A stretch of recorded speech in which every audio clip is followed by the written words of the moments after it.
एक और बात हम आपको बता दें, बहुत बच्चों का ये डाउट था, मेरे से पूछ रहे थे कि सर हमें पेपर देने जाना चाहिए या नहीं, हमारे नंबर बड़े कम बन रहे हैं, 60 नंबर बन रहा है, 70 नंबर बन रहा है, 80 नंबर। मेरे भाई मैं बोलता हूँ पूरे भारत को सुन लो आज मेरी बात, पेपर देने जरूर जाना।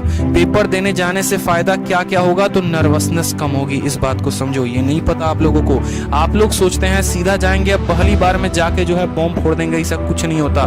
ठीक है, एक बार में कोई भी जो है ना यहाँ पर बहुत बड़ा जाके बॉम्ब नहीं फोड़ेगा, कुछ ही केसेस होते हैं जो एक्सेप्शनल होते हैं। तो पेपर देने से आपका नर्वसनेस कम होगा, फियर कम होगा, डर कम होगा, साथ में आपको उस इन्वायरमेंट का थोड़ा सा पता चलेगा कि हाँ भैया परीक्षा देने जाते हैं तो वो जो माहौल होता है ना, वो माहौल, आसपास का वातावरण, ठीक है, ये आपको एम्बियंस के बारे में पता चलेगा कि भैया वहां जाते हैं पेपर देने तो हमारे जैसे और भी शक्लों के कॉम्पिटिटर्स यहाँ आए होते हैं, रोतलू शक्ल लेके, कुछ हंसते मुस्कुराते, कुछ रोतलू शक्ल लेके वो भी आई होती है पेपर देने।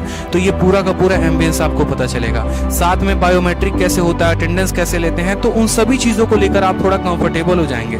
ठीक है, और कंफर्टेबल हो जाएंगे तो अगली बार आप ये बहाना नहीं देंगे सर माउस काम नहीं कर रहा था, कीबोर्ड काम नहीं कर रहा था, तो ऐसे नहीं हो रहा था, तो सिर्फ 5 सेकंड बच गए थे सर, पता है वहां पर हाथ पैर काम करना बंद हो गया था सर, गुना गलत हो रहा था सर, ये हो रहा था सर, वो हो रहा था, 100 बातें आप आगे बोलोगे, मैं गारंटी दे रहा हूं। मैं तो आप जैसे बच्चों का कई सारा देख रहा हूं ना, हर साल मेरे पास ऐसे बच्चे आते हैं सर ये हो गया वो हो गया। इसी बेसिस पर, इसी एक्सपीरियंस पर मैं आपको कह रहा हूं पेपर देने जरूर जाना, चाहे इस बार पेपर हो ना हो कोई फर्क नहीं पड़ता है, पेपर जरूर देना है। समझ में आई बात, पेपर जरूर देना है। ठीक है, पेपर जरूर देना, इस बात को ध्यान रखिए। पेपर देने से बहुत चीजों का फायदा होगा, और इस बार नहीं डायरेक्टली लास्ट आपको अगले पेपर में अटेम्प्ट में फायदा होगा। तो पेपर याद रखना, सर ने कसम दिलाई है, उसकी कसम दिलाई है जिसकी कसम जो है आप समझ लो यहाँ पे, ठीक है, जिससे रात में व्हाट्सएप पे चटियाते हो, उसी की कसम दिलाई है हमने, पेपर देने जरूर जाना है।